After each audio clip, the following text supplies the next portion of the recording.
Hi, everyone. It's lovely to be here tonight. Thanks for giving your time. So I've met some of you before. I am Rob Grundel. I'm a leadership coach with the space between, and my partner, Nishat, is also on this call. Um, and I started out life as a software developer.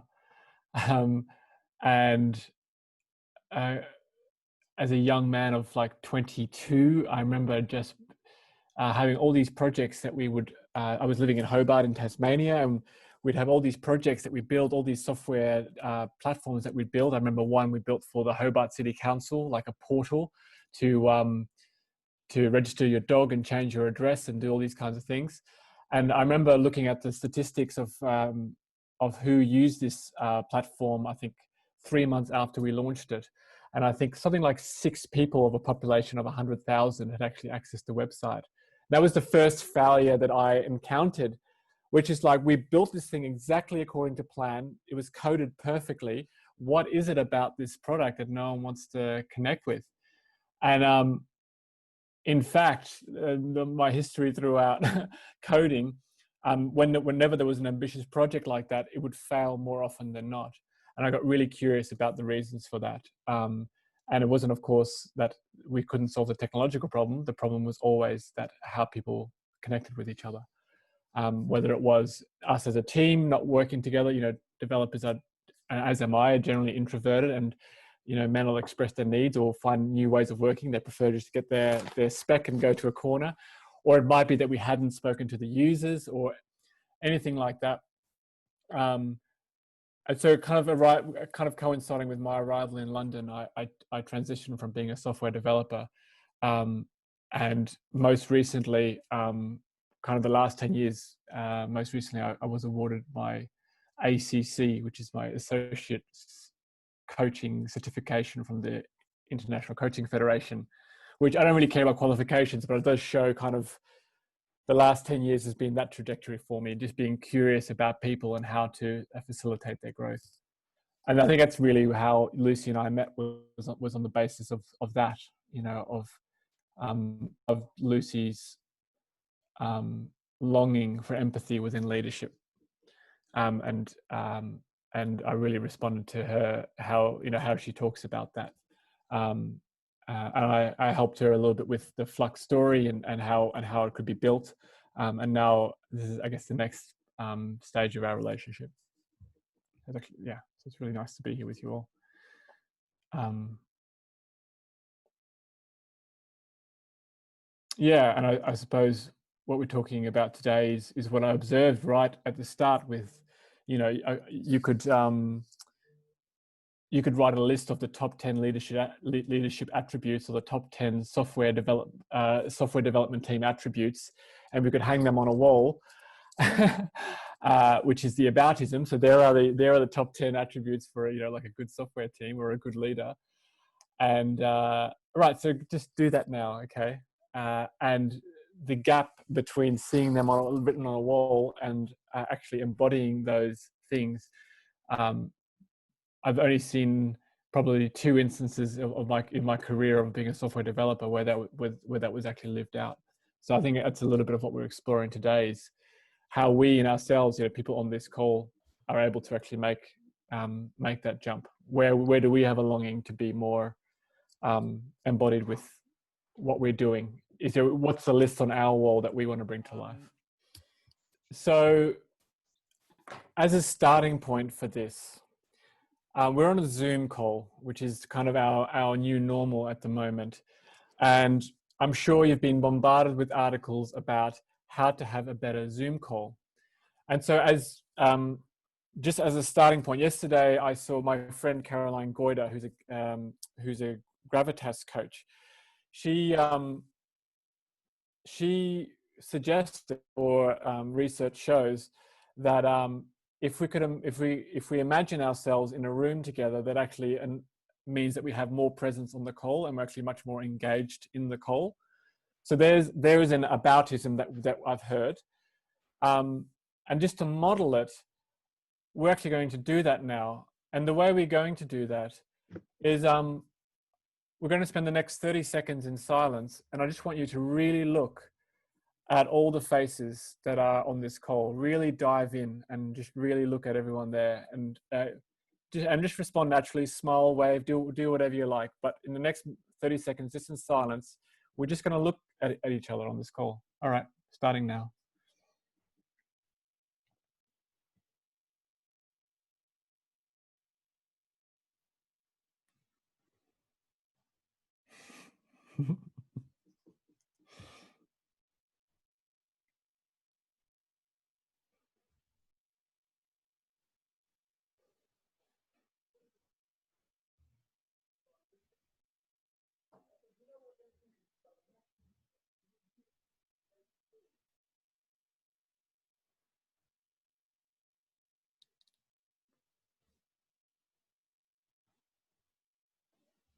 Yeah. Feel that? It's a good bunch of humans. So just notice. We won't dive in, but just notice. Just feel what's shifted for you, if anything. But just notice that feeling, whatever that might be. What we might do, just as a starting point, now that we have arrived together, is you've come here. You've come here. You've chosen to give your time to this session. And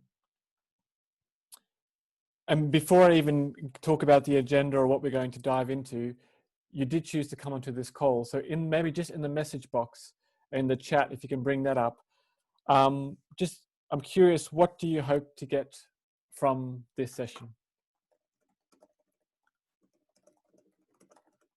And any answer is perfect. Peter says encouragement. Thank you, Peter.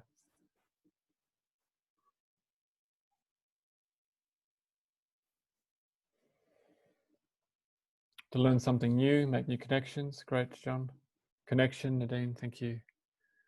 Sorry, I don't know how to pronounce your name. Would you mind coming off mute, because I'm going to I'm scared even to pronounce it. Najib, is it? No, sorry. Najib is my surname. Dima is my first name. What was it, sorry? Dima, D-I-M-A. Dima. Dima, yes. Okay, Dima. great to have on Dima. Thank you for that. Now I feel safer. Dima, you said something new, learn something new. Great. Drive. Great. Adam says connection and to hear perspective.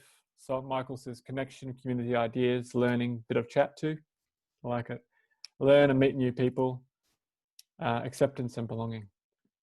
Ace. That's cool. Hold that as we go through. I feel like we have a really good quality of people here.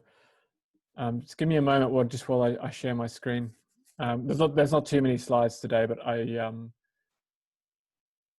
there's just a few where they matter. So yes, so I just want to give just a tiny little bit of context for today. So we're talking about the shift, as I mentioned before, from Aboutism to Actualism. I am now a leadership coach and also a facilitator. I think I've discovered that over the years I do one thing well, and that is to bring rooms together. That's pretty much in every scenario I'm in. That's what I do. In 2 years ago, I was asked to facilitate. There was a company in Switzerland who I'd done some work for before, and they'd asked me to be one of many facilitators as part of a company-wide agile transformation project. So they were going to restructure all their projects to the highest and to the highest priority projects, and every facilitator was going to get 3 different projects that they would have to run. And again, there was a list of these 20 things that we would all do that would guarantee that all these projects would be safe. And what would happen as part of this project is that leaders would be given the needs of each of the teams, and then the leaders would protect the teams. That was what was guaranteed at the start. That was what would be. Now, I know some of you have already gone way ahead and know exactly what's going to happen in this story, and you're right. So I had my 3 teams, each with about 3 people. And every 2 weeks I'd fly to Switzerland and I'd meet with them. You know, the first week, you can imagine everyone's energized, a little bit skeptical because this has happened before, of course. But let's hope that this is the thing, you know, let's hope that we finally crack, you know, that we do the work that's important and we do it in a way where we're not just, you know, stressed with time and constantly being bombarded with leaders' requests and all these things. Finally, our time is protected and we can do it well. So first week in, we flew in, made a good plan. Next week, 2 weeks later in, I flew in again. Most of the teams more or less had achieved what they wanted to. They were a little bit like, I'm a little bit under pressure with all this other stuff that I have to do. Oh, okay, what's this other stuff? By the 3rd time, it was like, no, we need leaders to protect our time. So we sent that request up, and every subsequent time over this, I think it was a 3-month period that I'd go in, it was more and more like, we need leaders to protect our time, and leaders just couldn't do it. They just kept bombarding their teams with all these other requests. And so here was something. So this scenario was just rife with Aboutism. It was just like, here's what we say we are going to do, but when it actually comes to the crunch, it didn't happen. And I've seen this over and over again with the things that, you know, that I facilitate. Hopefully less often when I design them. And so, sorry, you're always going to have a little moment with me whenever I switch to the slide. Sorry, I'm not as. And so here's my little, here's our agenda kind of today. So Aboutism is us knowing things. Like we all know things, you know, and lots of presentations one group of people who know something speaking to a group of people who don't know something, and the knowledge is exchanged verbally, and in the hope that something lands, that people take away some new knowledge. And that might be true, but it often is just knowledge to knowledge rather than people being able to act on it. Then, like, what do I actually do tomorrow? What do I change tomorrow? When I return to my status quo, what do I actually do? Actualism is then actually doing something. So I'm actually making something, or I'm creating something, or I'm speaking up, or I'm embodying something in a way. I'm leading in a way. And an example of this, like, for example, we know so much about climate change. If I ask any of you, what do you know about climate change? Each of you would have your own list of 10 facts that you know about it, right? And you probably have a sense, and we're probably all successful at this from one degree to another. I put my hand up and go, I'm nowhere near where I want to be in my actualism around climate change, which is, so I know the ice caps are melting. I know about the carbon in the atmosphere. I know that beef is probably the worst meat in terms of the impact on, the atmosphere, et cetera, et cetera. So my actualism would then be maybe buying a Tesla, maybe going vegan, maybe actually rallying in Parliament for things. There's lots of different ways in which the actualism could take place, rather than just me sitting here going, I know about it, I'm not doing anything about it. And in between that is the shift, right? Of what does it actually, and this is the question that we have, the shift happens inside of us. So we know something, and then we do something, and the shift is inside of us. And the first part of the shift might be, what might it look like? So I know this stuff about climate change. What might it actually look like for me to be active within it? So to actually know, even have an idea of what it looks like, what will my actualism actually turn up as? And then is the scary part, which is, what do I need in order to act? So that could be that we're acting in a way which is completely contrary to the status quo that's around us. And so for someone, for a human being to go against the status quo, and we'll dive into this a little bit today, what does one actually need for that? How does a human being actually prepare themselves in order to do that. Not just do that for themselves, but also lead a bunch of people at the same time. I was going to say as well, if anyone has any questions or comments, keep that chat going, or even just, yeah, please feel free to add an addendum to this.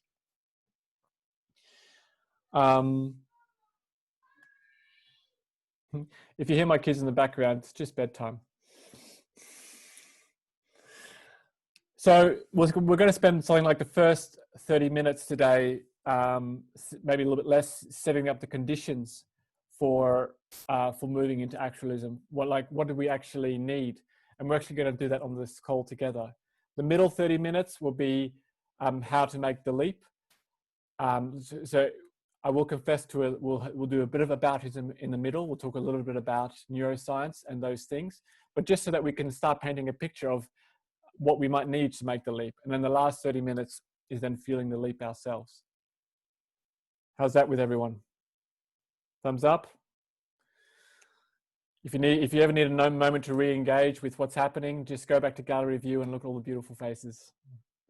That's a good way back in. And as I said before in the introduction, I think Lucy and I were drawn together because I was really drawn to her idea about empathy within leadership, and having heard a story of, how she'd suffered such a really terrible mental health, when she was leading herself, and then what she's now committed to. That's the reason I'm here, is because of that story. So leadership can mean so many different things. I'm going to give a very small example first, and then a really big example. This is my son, Tommy, and me without a beard. Tommy is now 6, and I've been the teacher for him in the last 2.5 months. And one small move from Aboutism to Actualism, he's on his 2 times table at the moment, and he's really struggling with it. And giving him the symbol of 2 times 2 equals 4, and just writing that on the board and getting him just to repeat that, he'll get that, right? Like, I can make him do that, and he can, and every time I say 2 plus 2, 2 times 2, and him telling me 4, he knows that will make Dada happy. But I know he's not learning it. He's just repeating it back. So what we've been doing is actually grabbing the pasta out of the cupboard, spreading the whole things out, and putting things into group. What is 2 groups of 2? How many is that in total? Now, what's 3 groups of 2 of pasta? And we'll do it, and we'll do it again, and we'll do it again, and we'll do it again. Just as a way of taking him from just these symbols on a whiteboard to actualism. Now, all I'm saying there is that's a very small jump for me to make. It's a very safe place in order to just jump from aboutism to actualism. But I just wanted to give a really small example of that. Then a really big example might be Greta Sundberg, right? So here is somebody who was observing that the bushfires or the wildfires in Sweden were the worst for hundreds of years. And it was coming up to the Swedish elections. And between August the 20th and September, for every day, she went outside, herself and her family would sit outside the Swedish parliament, and this is in 2018, and protest. And then after the elections, from then until December, she was there every Friday. She'd skip school, and every Friday she'd be sitting there. And Greta said, at that time, she said, I felt like no one else, she said, I felt like I was the only one who cared about this. Now, I just want you to reflect on that as well, about, there might be things in your life or in your leadership where you're thinking, I think I'm the only one who cares about this, right? And then, of course, what happens, she gets invited to the UN. She takes a boat to get there, again, actualizing what she knows, her aboutism. And we now see all the results from that. And of course, she isn't always popular. Mr. Trump has said, that she needs to look after her anger management. So standing up for something will always provoke some sort of reaction as well. So here is my definition of a leader as good as I can make it out for the moment. It's to do the things that align with your values, even when it is scary and no one else is doing it. And this is my recent edition, and when no one else is looking. How do you lead when no one else is looking and no one else cares?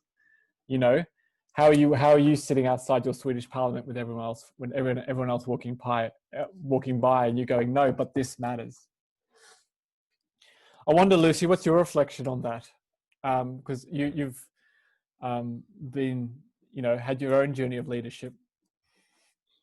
Yeah, I think it's it is scary for sure. I think you might be going on to talk about Bren Brown, but it's certainly, there's fear there, you know, where we are going against the status quo, and also we thrive as a social species on having a sense of belonging. That's one of our basic needs.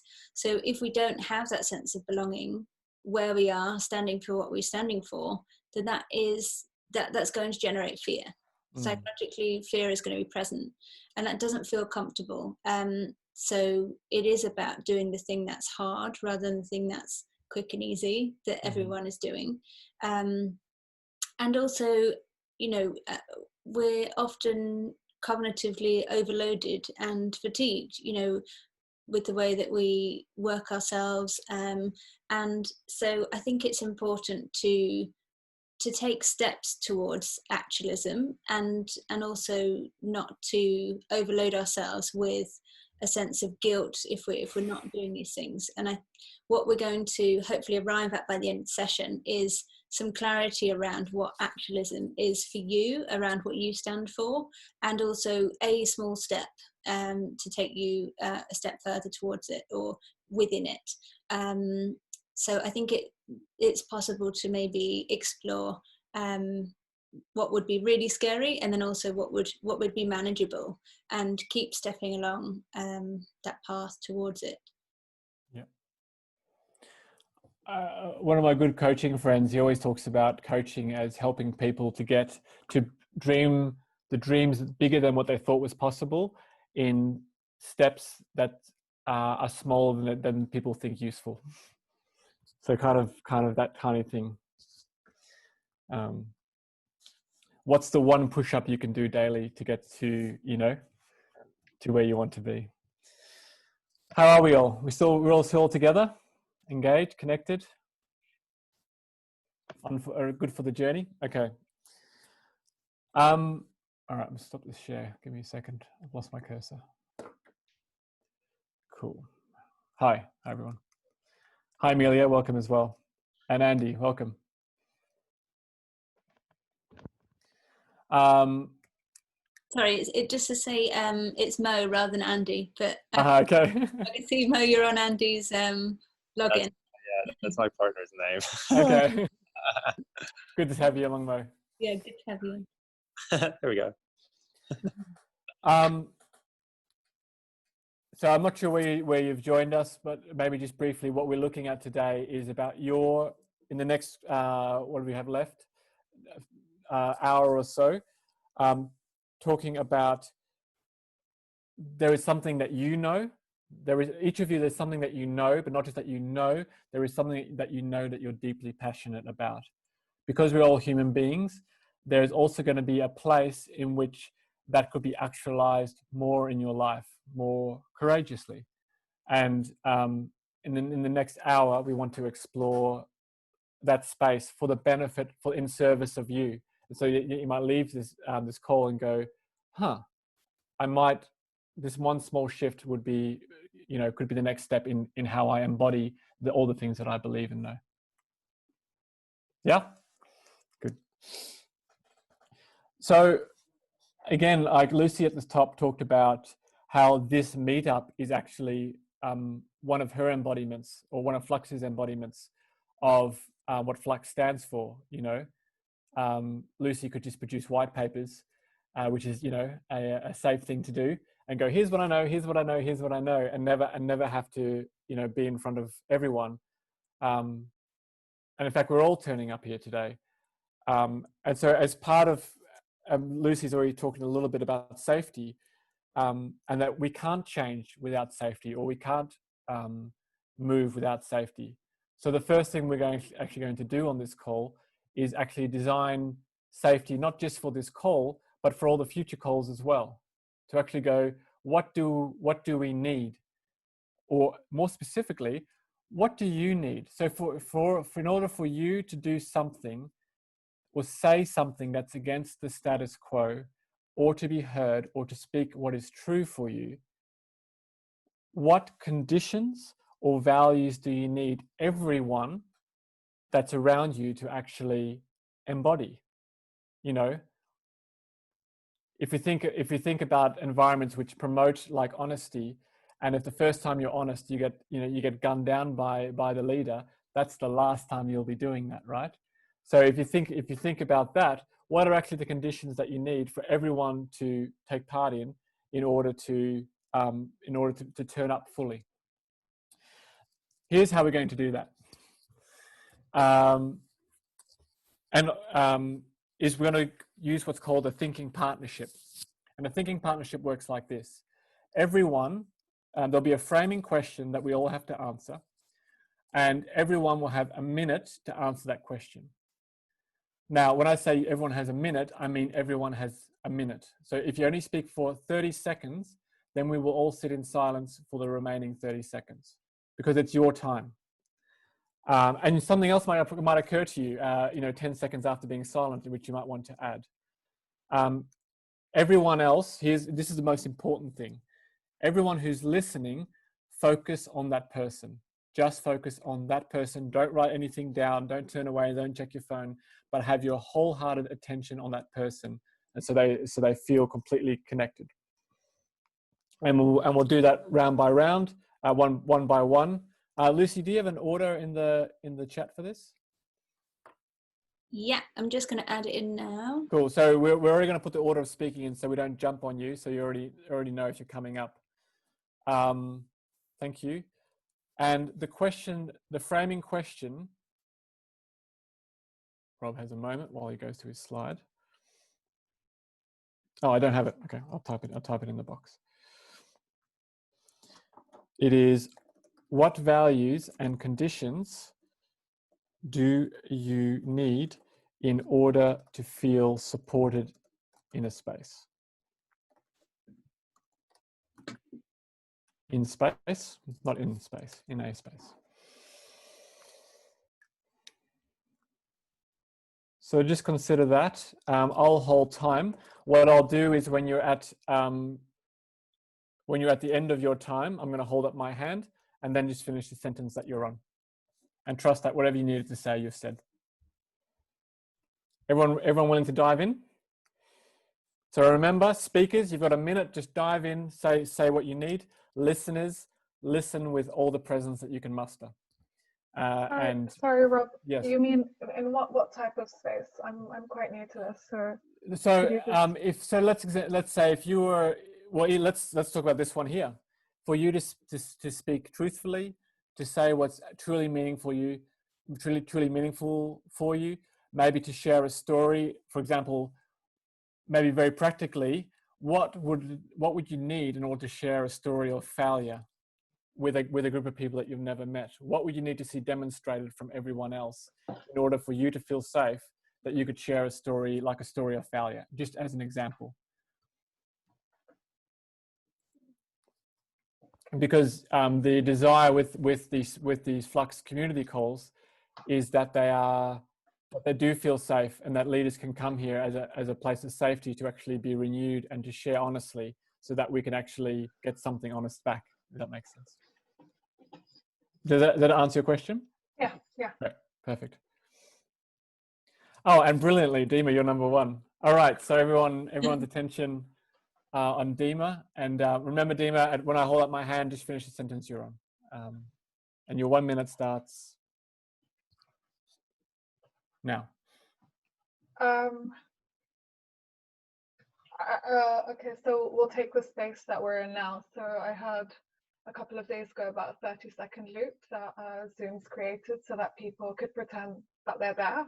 So instead of switching off their camera, they'll be there, they can nod and do whatever they want, and then go off. And it made me laugh because it was all the problems of the real world just recreated online. So instead of addressing all the things that make us uncomfortable or feel that we need to always be switched on and listening, someone's just recreated for our online presence. So in terms of values and conditions, I think the thing you did in the beginning was really powerful. I've never done anything like that in terms of looking at every single person, but that for me made me feel comfortable to talk to everyone right now. So just recreating these connections that we'd have. A lot of empathy, laughter for me. If people laugh together, then they're more likely to share. They're more likely to share a lot more. And yeah. Beautiful. Thank you. All right, Mo, you're next. It sounds like I might have missed something at the beginning, but it sounds great. I suppose I'm thinking about it from a work point of view, and I think I'm very much used to, I suppose, putting some kind of guards up to not be as vulnerable in those kind of scenarios. And I think definitely what does make me feel supported is definitely seeing that other people have, I suppose, shown more vulnerable sides. And I think, and also that my input is being valued in their support, and seeing that it is actually helpful. But I think to feel kind of, I suppose, supported, I think it's very much around knowing that I'm going to receive something kind of constructive, something enlightening, and something insightful. I tend to be seen as an argumentative person, but it's only because I'm really interested in people's arguments and points of views and perspectives. So I think other people's perspective makes me feel, I suppose, supported, if that makes sense. Great, thank you, Mo. Lucy, will you be able to call who's next, please? Yes, Adam, are you okay to join next? Hi.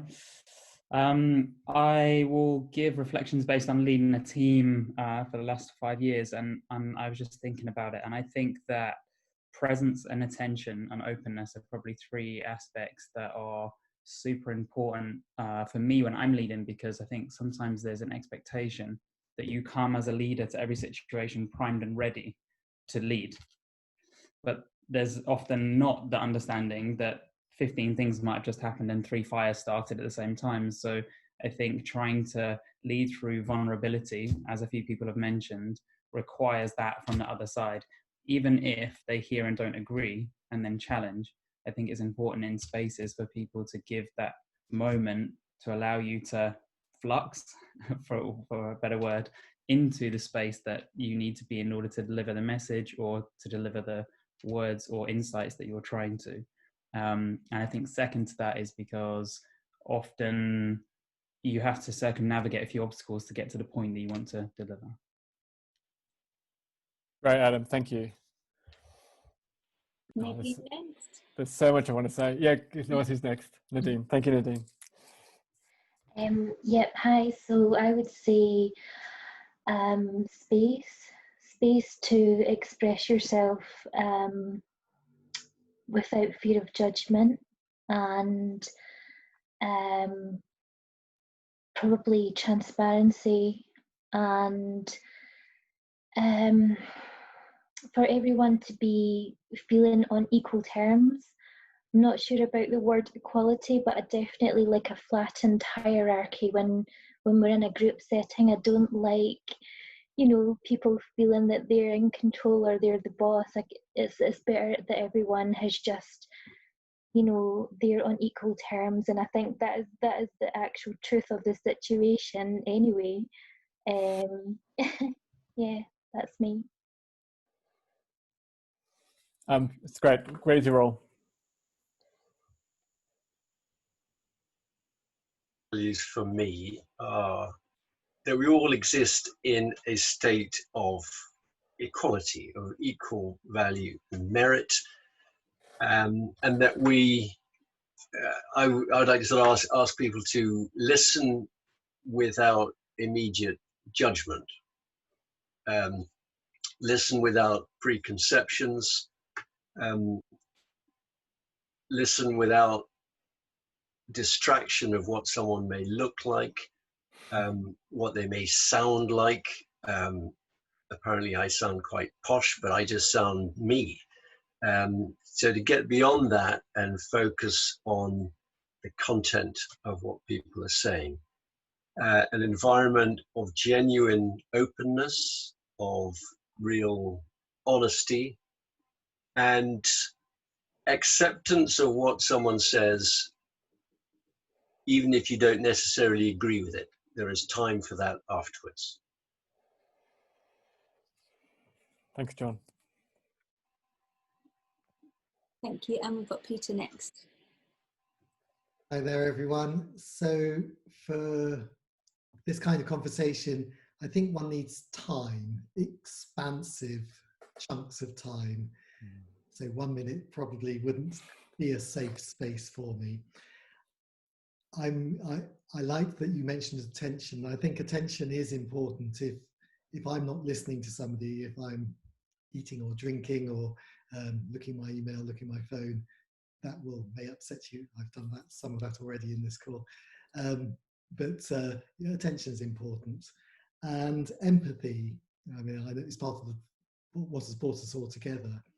And the last one is me being willing to shift, and also the hope that you would be willing to shift substantially as well. But I have to be part of that, being willing to completely change points of view or go with a journey to understand somebody else. Beautiful, thank you. Ben? Yeah, if you're ready for mine. So I work in the design space. So from what other people have said, it's quite interesting. It's exactly what I would need, like other people have. I just need to feel like people are listening. An environment like this, where everyone's, attention is on you, which makes you feel like that you are being listened to and supported in that environment to say whatever you need to that audience. And then obviously that the empathy, that what you are saying is kind of people are on your side, which I think really helps. If it's not just a kind of a witch hunt of, in the design world, it's quite often you just get feedback that's very abrupt, rather than thinking things through slowly and understanding with empathy why those decisions have been made. So yeah, honest feedback and empathy would be my values that I would want. That's a perfect minute.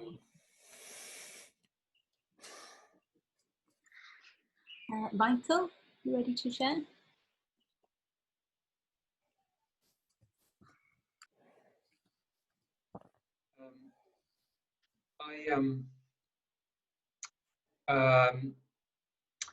I need to feel comfortable to be supported in this space. I feel a little bit uncomfortable because I cut the top of my mouth on a piece of sharp baguette earlier today, and I've got a tissue nearby because it's not painful, but the top of my mouth is bleeding a little bit. So excuse me for talking about trying to feel supported, a little bit uncomfortable because of that physical annoyance.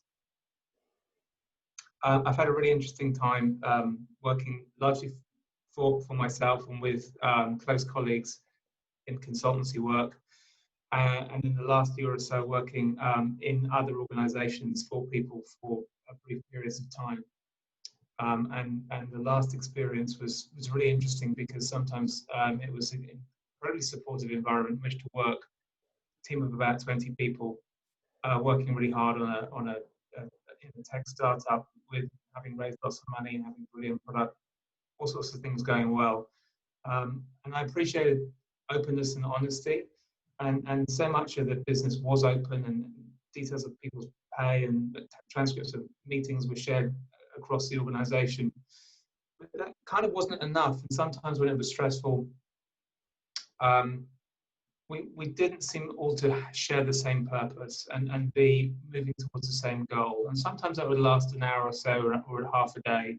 And I was very conscious of that, and how easy it is to not share the same goal. Thank you, Michael. And Eric's next. Sure. So it's difficult to go into this without repeating what somebody has already said. And in many ways, I have found something in what everybody has already contributed that resonated with me.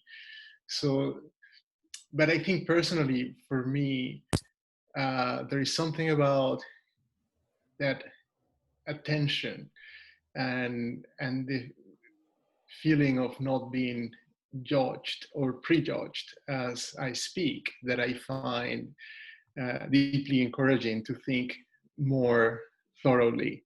And it's not easy to find. I come from the world of finance, where for my entire career, and every time I was in a meeting, it was all about being the smartest guy in the room, and that pissing contest completely poisoned the thinking ability, right? Because and it's all these years later, I surround myself with coaches.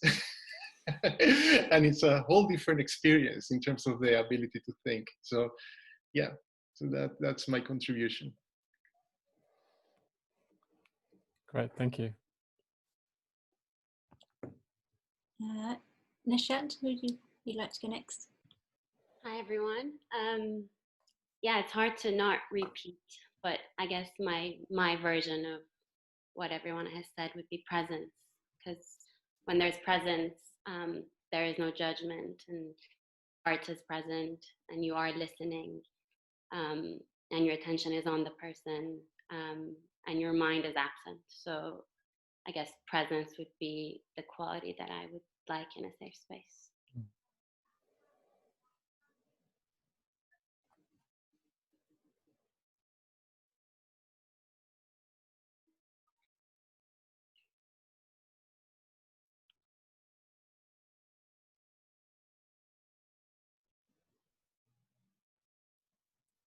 Thought I did talk for longer than that. But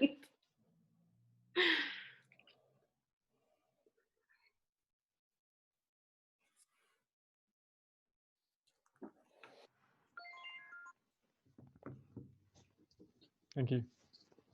And we have Amelia now. Hi there. So sorry I was late. I really am. I feel like I've missed something quite awesome at the beginning, especially as this is what we're actually talking about. Obviously, everything everyone said here I resonate with, so I won't repeat.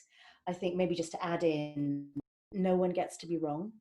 I think that really speaks to the judgment piece. Not all of it, maybe no one gets to be right either. Maybe it just is. It's part of the discussion. So maybe it's both sides of it. And I think one of the big things, well, they'll never know. Never next time. And we're poorer for it, Amelia. Is that everyone? I think so. You and I haven't shared. Do you? You go, Lucy. I'm all right. I'm okay. But you I want to hear from you. I'd like to add curiosity, just which I think is really the openness and the presence, and just but also I think it comes with an interest, and that holds our attention, because we are curious about what the person might be saying or might add value around. So yeah, I would like people to become curious.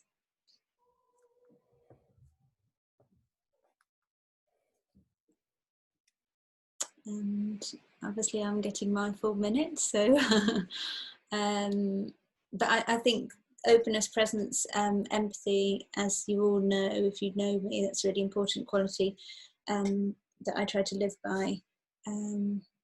Yeah, but very much a build on everyone else's, really.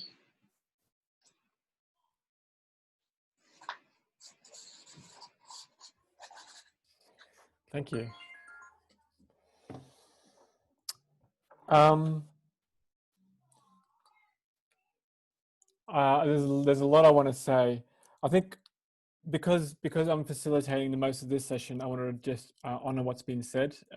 One thing that really stood out to me, Peter, you talked about time, and you know, that time is important to you. And like this 1 minute, you know, as we've seen, is like, okay, get it out, you know. Like I have a sense, you know, Eric had an experience that he wanted to share, and Michael was sharing an experience. You know, there's so much in the stories that we can share, and that a minute doesn't give us time for. So I want to honor that.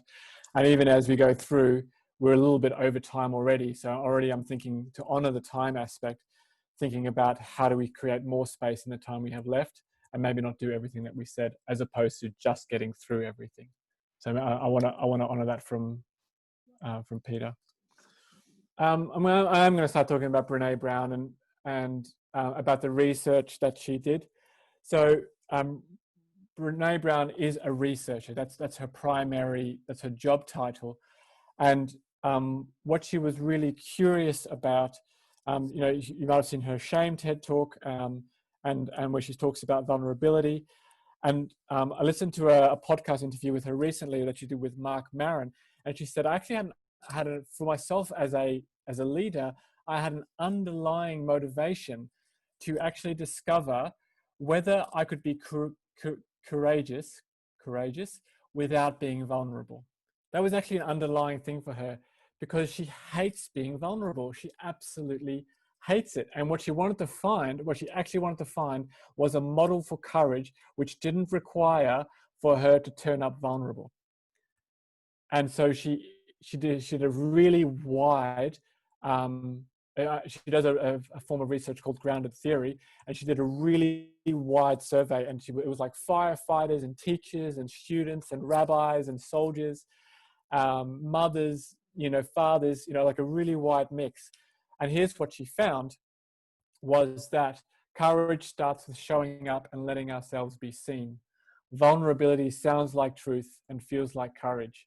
Truth and courage aren't always comfortable, but they're never weak. And so I think it is one thing that I'm constantly, so in my coaching, what I constantly come up against is this thing of how people want to look, and then what it feels like to be in that place. And it's all the yucky, icky feelings that actually look like courage, you know, to actually lean in first and say, hey guys, we're going to look at each other for 30 seconds first, you know, and not knowing what the result is going to be, or sitting down in Swedish Parliament, as Greta did, and thinking no one cares about this, and still doing it. So that's round one. This is a guy called Steve Porges. He's he kind of is a neuroscientist, kind of psychologist person, and he's done a lot of research about what we need in order to change. His research, he's written so many white papers. I mean, he's definitely an Aboutism guy, but let's learn from him and then actually do something with it. So what he said was, insofar as we can give ourselves and other people social safety cues, I can actually read this because I have your beautiful faces all over it. So I'm just going to make this a little bit smaller. Insofar as we can give ourselves and others social safety cues, we can become more attuned to our internal state, more authentic. When we feel more authentic, we become more safely vulnerable and connect with others. So in order for us to change, we need to feel safe, right? And we have our nervous system, which built in from our animal times, which will send all these from either from the sympathetic or the parasympathetic system, is going to send us all these messages going, you are not safe. And it's so hard for us to move into a state for us to actually say, guys, we're going to stare at each other for 30 seconds. For us to get ourselves into that state is actually a skill we need to develop as a leader. And it's a really crucial skill that we both can find. And this is the crucial thing, if you remember nothing else from this. The two skills are, first, building safety for ourselves, building internal resources to find our own safety, and then send messages of safety to those around us.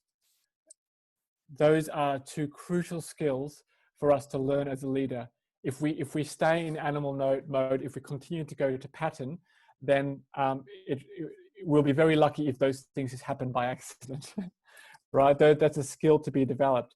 And so kind of the three nervous systems that we have are kind of the freeze system, the flight or fight system, and then the kind of, that's something that's arrived with a more modern evolution, is our social engagement thing. That even if I'm not in fight or flight or freeze, I'm still going to check and see what the social safety is. Is there compassion around me? Is there joy around me? Am I present? You know, am I curious? Are those around me curious? And when we get those signals from others, then we choose to dive in. As is implicit in the word leadership, the reason that you need to find that for yourself first is so that you can then send those signals to those around about you. Thank you, Lucy. And the last thing that I'll say is, very practically, those kinds of skills for internal resources are things like mindfulness, presence building, meditation. You know, those are the things, building compassion. Those are the things which are skills to build in order to both find that place of safety for yourself and also to send those messages. So there you go. That's extraordinary, isn't it, Nash? All right. So what we're going to do now is give you, how much time should we give, Lucy, just considering what other time we have left? I wonder whether we go for 3 minutes each. 3 minutes each is great. So I'm going to set this up really quickly. What we're going to do is put you in pairs. As soon as, and we're going to put you in the breakout rooms. And this is the question we want you to ask of each other. What is the biggest version of you living your business for good attitude? So if you think of yourself as a leader and you think of all the places in which you'd love to just dive in and be courageous and just go, I would love to change the world in this way. Ask that question of each other. So the way that we're going to structure this is, as soon as you get into the breakout room, choose who goes first. So there'll be a listener and a speaker. The speaker will talk about it for 3 minutes. And the listener, just be a really good listener, as you've already shown. And then at the end of that 3 minutes, the listener, should we do the feedback, or should we just go straight round? What do you think, Lucy? I think if the listener can, just within sort of 30 seconds, paraphrase what they've heard as best as possible in a very simple summary back to the person. And the speaker can make a note of that quickly before you switch roles. Yeah. So we'll do that. We'll hold time so that you'll receive messages. In fact, we'll put this question in the message, and then also as you go through, you'll receive messages from us which will hold time for you. So it'll be choose who goes first, 3 minutes for person one, then 30 seconds for reflection, 30 seconds for notes, and then we'll swap over. So it'll be 8 minutes in total that will be in breakouts, and then we'll come back and we'll debrief. And dream big is what I'll encourage you. All right. Are you happy to put the question in the chat, and I'll just click to activate the breakout rooms? Amazing. Cool. All right, we'll see you all in 8 minutes. See you shortly, guys. Have fun. Rob, I think maybe everyone's back. We're all back, yes. Yeah. Do you want to dive onto your slide for the question? I absolutely do. Have a little reflection moment. No, I didn't follow because there was an email where all described. Okay. So we would love to invite you now. If you have the pen and paper I mentioned earlier at the beginning, which may or may not have been reminded for people joining that slightly later, so I'm sorry about that. If you do have pen and paper, or your phone you can type into, or something into another window in your screen, we'd love you to explore your answers to these 4 questions. So bring awareness of how you're feeling right now, having shared what is a big version of your business for good attitude, what you're thinking, if you can, in just a couple of words, as short as response as you can manage, and what is one small step towards this fullest version that you could actually do next? Coming back to Rob's comment about it being, what was your reference point, Rob? You said if it's smaller than you think is point. Is useful. Is useful, got you. Yeah. And also a final note as to when you will do it by, so that you're giving yourself a sense of accountability. John, are you okay? Have you got to dive off? No, I was just saying, I think someone's got them not on mute, and there's another voice in the background I'm hearing. Made me difficult to hear you. Maybe if everyone can just go on mute, that'd be perfect. Yeah, I think maybe somebody noticed and they've taken themselves to mute. So please allow yourselves, let's go for 3 minutes, just a really quick fire answers as to what you can manage for these answers, and I'll call everyone back in those 3 minutes.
Time.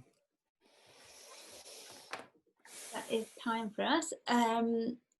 So we would have loved to have done round the space again with everyone having the opportunity to share.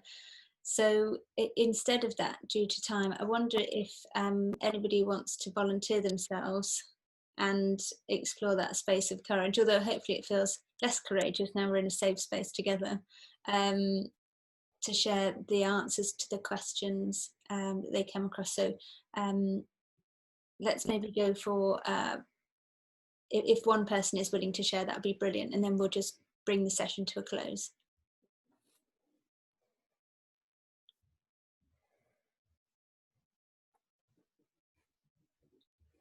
John, is that Oh, you? John, you've got it.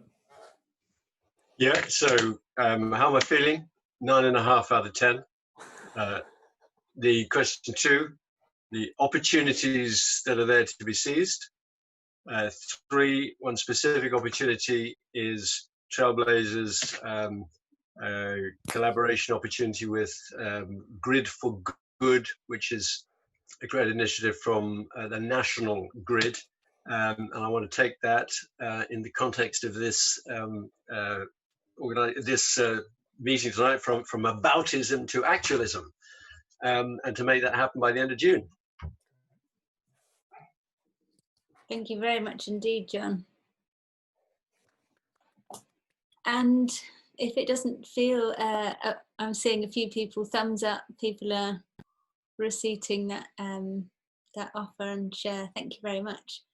Rob, could you kindly bring us over to the slide, because given the time, we sadly need to bring this to a close. So very quickly, reminder that the next one that we'll be looking to do is on the 20th of August, same time. Co-host is to be announced. I'm talking with somebody at the moment who is really excited about bringing empathy to life through virtual reality technology, and he would like to manage to actually do some demonstrations with us and take us through the theory scientific theory behind his work. So that will be confirmed soon, hopefully. And Rob, if you would like to possibly close by sharing how we can stay in touch with you in this brilliant work. Yes, great. Myself and Nesh, who's also on this call in the chat, we have a coaching consultancy called The Space Between. The next thing that we're doing is a 3-session program called Reauthor Your Leader.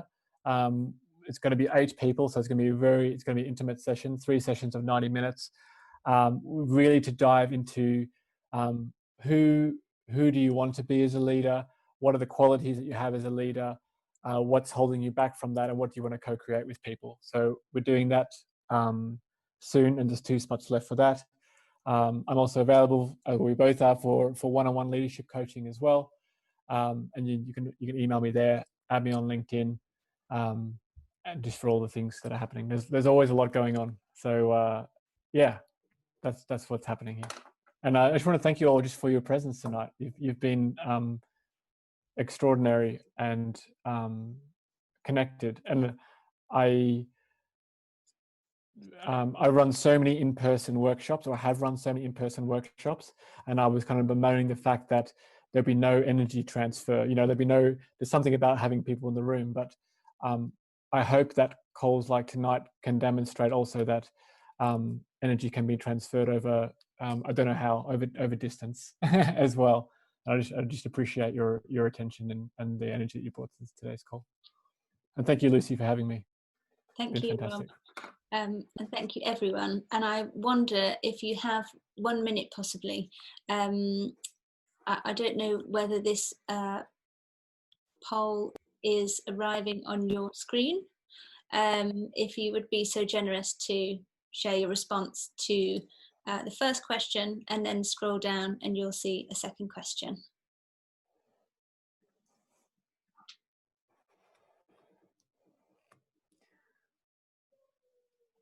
Yeah, and thank you everyone for dancing as well. We did a lot of dancing tonight. I hope the dance was good. Especially with my major error around and people arriving, which I was very embarrassed about, and then I decided to get over myself and just say sorry and get everybody in. So thank you for being flexible with that error and forgiving, and I won't be doing that again. Brilliant. Thank you for having us, Lucy. Thank you both very much. Thank you. Thank you. Lucy. Thank you. Thank you. Thank you. Thank you, Rob. Have a great evening, everyone. Thank you so much. Take care. Bye, loves. Bye.